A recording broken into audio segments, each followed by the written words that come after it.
नमस्कार। आज हम हमारा मैथमेटिक्स का एक बेसिक अपडेट करेंगे। जब मल्टीपल क्वांटिटी दी जाए तो उसमें से सिंगल क्वांटिटी की प्राइस किस तरह से ढूंढते हैं वो देखते हैं। एग्जाम्पल लेते हैं कि समझो 5 kg एप्पल की कॉस्ट अगर 100 रुपीज हो तो 1 kg एप्पल की कॉस्ट कितनी। यहां पे केजी एंड कॉस्ट, अगर 5 kg एप्पल की कॉस्ट 100 रुपीज तो 1 kg एप्पल की कॉस्ट कितनी।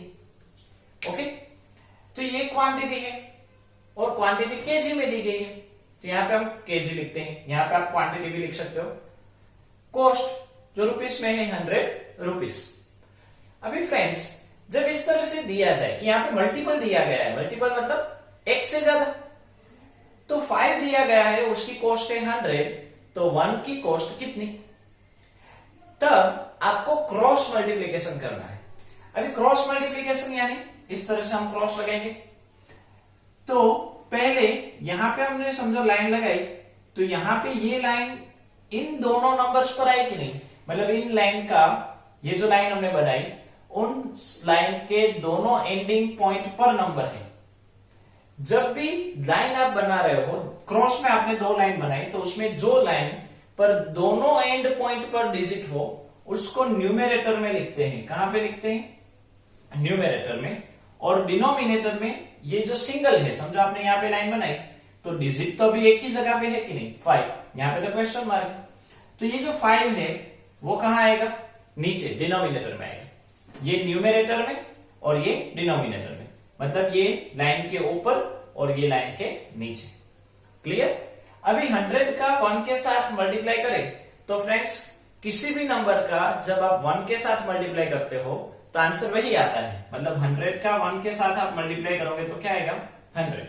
और डिनोमिनेटर में 5 के 5। जब भी फ्रेंड्स इस तरह से फॉर्मेट आए कि भाई 100 ऊपर है, नीचे 5 है, 100 कहां है? न्यूमेरेटर में, और 5 कहां है? डिनोमिनेटर में, तब उसका डिवीजन होता है। आप इसको 100/5 को इस तरह से डिवाइड के फॉर्म में भी लिख सकते हो, 100/5। अभी आपको डिवीजन आता है कि नहीं? हाँ, समझ ले, हम इस तरह से डिवाइड करें, 5 2s are 10, ये 0 नीचे आए। अभी 5 के टेबल में 0 कब आता है भाई? 5 0s are 0, तो क्या आंसर आया हमारा? 20। मतलब क्या हुआ कि अगर 5 kg एप्पल की कॉस्ट 100 रुपीस है तो 1 kg एप्पल की कॉस्ट कितनी हुई? 20 रुपीस। कितने रुपीस हुई? 20 रुपीस। तो इस तरह से फ्रेंड्स, मल्टीपल में से सिंगल की प्राइस कैसे ढूंढते हैं वो हमने देखा। और 2-3 एग्जांपल लेते हैं, समझ ले friends. Cost of 6 pencil is 48 rupees. Then what is the cost of 1 pencil? अगर 6 पेंसिल आप खरीदते हो तो आप कितने रुपीस पे करते हो? 48 रुपीस। तो समझो कि आपको एक ही पेंसिल खरीदनी हो तो कितने रुपीस आप पे करोगे? तो यहां पे हम क्या लिखते हैं? क्वांटिटी। क्वांटिटी मतलब नंबर ऑफ पेंसिल्स, और यहां पे लिखते हैं कॉस्ट। क्वांटिटी कितनी? 6, मतलब आप 6 पेंसिल अगर खरीदते हो तो कितने रुपीस पे करते हो? 48 रुपीस। तो समझो आपने 1 पेंसिल आपको खरीदनी हो तो कितने रुपीस पे करोगे? क्लियर? क्वेश्चन समझ में आ गया? अभी आंसर पे जाते हैं। फिर से यहां पे हम क्रॉस करेंगे। अभी फ्रेंड्स, जब क्रॉस मल्टीप्लाई करेंगे तो दोनों जगह पे जहां पे भी डिजिट है वो कहां लिखेंगे हम? न्यूमेरेटर में, मतलब लाइन के ऊपर। मतलब ये 1 into 48 ऊपर आया, और ये जो 6 अकेला है, समझो आपने यहाँ पे ये लाइन की तो यहाँ पे डिजिट अकेला है कि नहीं, वो कहां आएगा? 6। अभी फ्रेंड्स, आप यहाँ पे इस तरह से भी लिख सकते हो, पहले 48 लिखो बाद में 1 लिखो, दोनों का मतलब सेम होता है। अभी 48 के टेबल में 48 का 1 के साथ आप मल्टीप्लाई करोगे तो क्या आएगा? 48 1s are 48, और डिनोमिनेटर में क्या है? 6। तो अभी ये हमने आगे जैसे देखा था ये डिवाइड जैसा हो गया कि नहीं?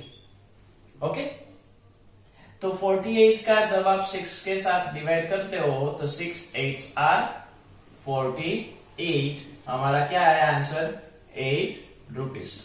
मतलब 1 पेंसिल की कॉस्ट कितनी हुई? 8 रुपीज। क्लियर? अभी फ्रेंड्स इसी क्वेश्चन को थोड़ा सा और डिफर फॉर्मेट में देखते हैं। समझो यहाँ पे 48/6 है, तो आप सोचो कि क्या 6 के टेबल में 48 आता है?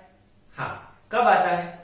6 8 तो यहाँ पे ये जो 48/6 है उसमें ये 48 को आप कट करो और उसकी जगह पे लिखो 6 × 8, क्योंकि 48 यानी क्या? 6 × 8। तो आप 48 को कट करके 6 × 8 लिख सकते हो। अभी ये ऊपर वाला 6 और नीचे वाला 6 उठ गया। ऊपर और नीचे जो होता है उसको आप कट कर सकते हो, तो रिमेनिंग क्या रहा? 8। हमारा सेम आंसर आया कि नहीं? इसको कहते हैं सिंप्लीफिकेशन। यहां पे जो आपने किया वो है डिवीजन, और यहां पे जो आप कर रहे हो उसको कहते हैं सिंप्लीफिकेशन। दोनों में आंसर आ जाएगा, लेकिन ये सिंप्लीफिकेशन जब बड़े डिजिट होंगे तब इजी रहेगा। ओके, एक और समझ ले। Cost of 10 balls is 100 rupees, then cost of 1 ball is how much?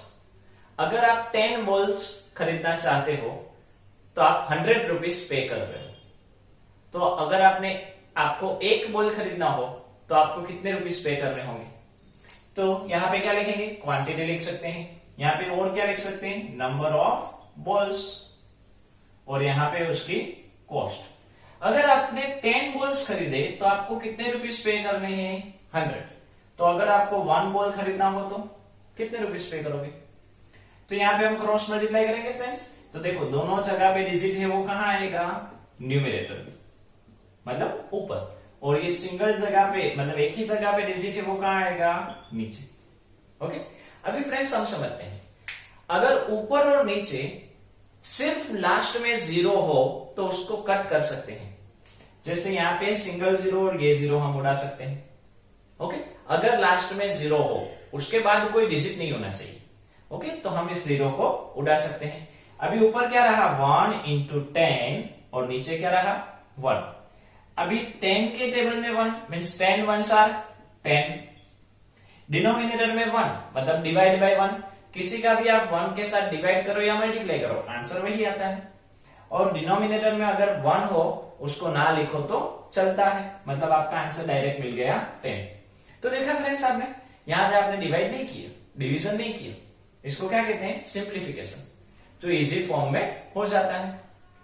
Okay, अभी फ्रेंड्स मैं ये पूछता कि if cost of 10 balls is 100 rupees, then what is the cost of 3 balls? कितने बॉल्स? 3 बॉल्स। तो अभी आप किसका मल्टीप्लाई करते हैं? 3 × 100 करते कि नहीं? और 10 के 10 रिमेनिंग सेम 0 0 गए। तो अभी यहां पे क्या क्या रहा? 3 × 10, 3 10s आर 30। तो समझो फ्रेंड्स यहाँ पे आपको 4 बॉल्स की कॉस्ट पूछी जाती तो यहाँ पे आप क्या रखते हैं? 4 10s आर 40। यहाँ पे आपको 6 बॉल की पूछी जाती तो 6 रखते। यहाँ पे आपको 12 बॉल की पूछी जाती तो 12 रखते।